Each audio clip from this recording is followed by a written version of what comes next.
আপনি তো কবি মানুষ, এটা ভাষার মাস।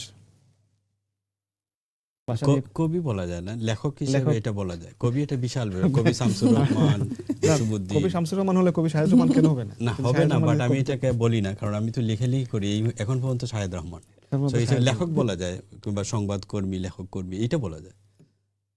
21 নিয়ে কবিতা লিখেছেন নাকি কোন একটা? হ্যাঁ, আমার ইদানিং একটা 21 নিয়ে না, বাস্তবতা এবং প্রাসঙ্গিক 21-এর অনেকটা স্মৃতি আছে।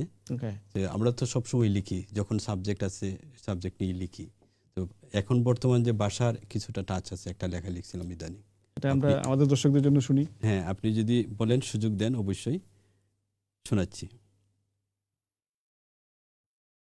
সুপ্রিয় দর্শক, ধন্যবাদ সবাইকে। কবিতার নাম আজও রেখেছি হৃদয়ে যতনে। আমি দেখেছি সবুজ বৃক্ষরাজির মাঝে, টিলা একটু উঁচুতে, টেমস নদীর তীরে অদূরে, পৃথিবীর মূল মধ্যরেখা, গ্রিনিচের 0 ডিগ্রি দ্রাঘিমাংশ।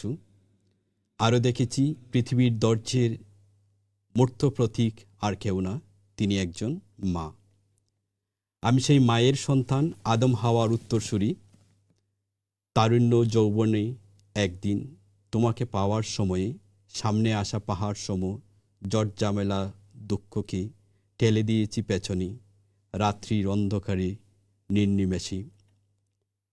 আজ তুমি আমার সুখ, সামনে এগিয়ে যাওয়ার প্রেরণা। আজও রেখেছি হৃদয়ে যতনে, যেভাবে রেখেছিলাম ফুলটি নমিত হৃদয়ে।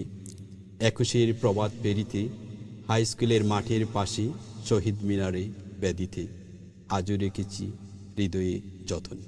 ধন্যবাদ। ধন্যবাদ, খুব সুন্দর কবিতা আমাদের দর্শকদের শোনার জন্য। আপনাকে অসংখ্য ধন্যবাদ। আমি অন্য একটা প্রসঙ্গ